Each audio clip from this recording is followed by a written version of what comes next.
Hallo almal, in hierdie video gaan ek jou help met jou Junie eksamen voorbereiding. Ek gaan die 2021 vraestel 2 met jou bespreek en in hierdie video vraag 1 wat oor statistiek handel. Hier sal jy nou sien dat die statistiek is 20 uit die 150, met ander woorde 13% van jou vraestel.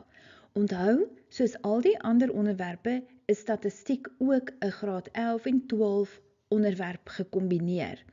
En jy sal ook vind aan die einde van hierdie video het ek die 2 playlists oor graad 11 en 12 statistiek vir jou aangeheg, as jy dalk wou teruggaan en of as daar iets is wat jy nie mooi verstaan nie. Kom ons kyk nou na die vraag.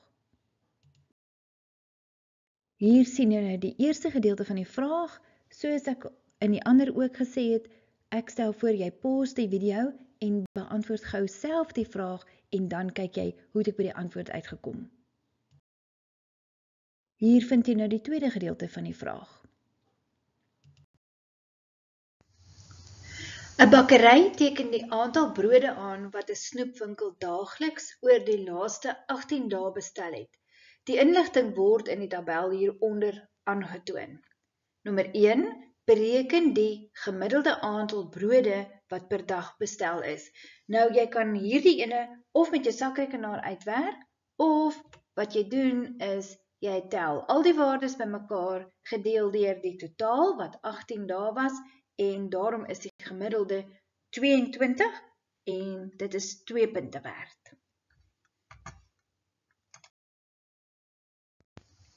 1.1.2 bereken die standaard afwyking van die data. Nou dit hang af wat se sakrekenaar jy het, maar hier het ek vir julle 'n paar opsies geplaas. Kyk maar wat se sakrekenaar het jy en dan dit is die stappe, maar die antwoord wat jy moet kry is sigma is 10,17 en dis 1 punt werd.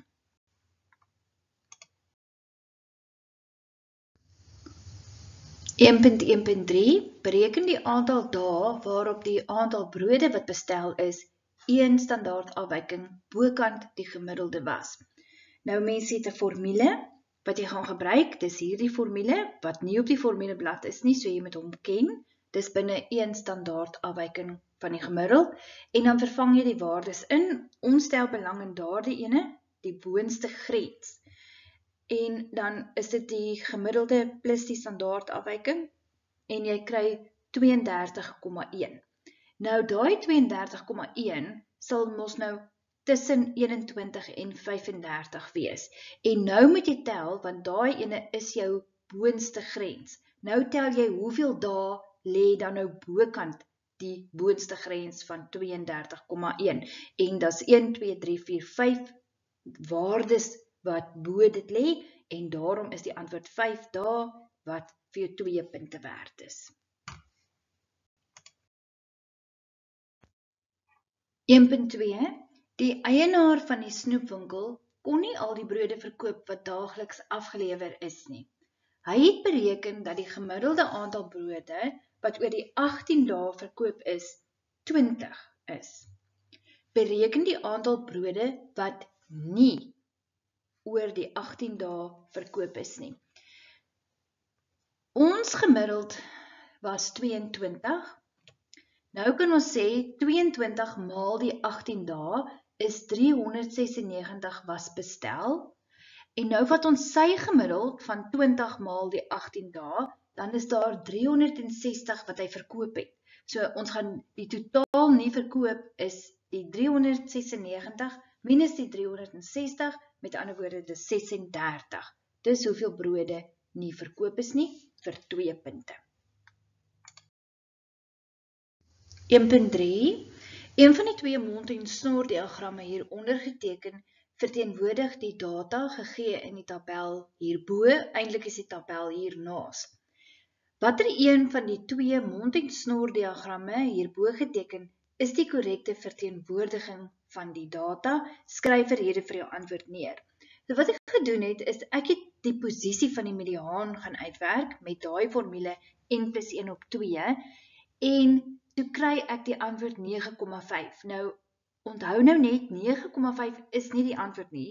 Dit is die posisie van waar jy die mediaan sal kry. Dit beteken, dis tussen waarde nommer 9 en waarde nommer 10. Wat 18 plus 19 gedeel deur 2 is, en dan werk jy uit dat die mediaan is 18,5. Q2 is mos die mediaan. So as ek nou na my 2 mond en snor diagramme gaan kyk, Q2 is daai waarde hierso, in grafiek A is hy by 30 en by grafiek B is hy pragtig vir jou gewys daar 18,5. Daarom is opsie B is die antwoord vir 2 punte. 1.3.2 beskryf die skeefheid van die data. En wat mens doen, ons weet nou reeds die gemiddelde is 22 en in die vorige vraag het ons die mediaan uitgewerk wat 18,5 is. Dan kan ons sê die gemiddelde is groter as die mediaan. Dus is die data positief skeef na regs vir 1 punt. Soos beloof, het ek nou vir jou die 2 playlists van statistiek graad 11 en 12 ook aangeheg aan die regterkant. Aan die linkerkant sal jy sien verskyn die volgende les in hierdie vraestel van 2021. Dit gaan ook oor statistiek. Klik op daardie video om jou direk soontoe te neem.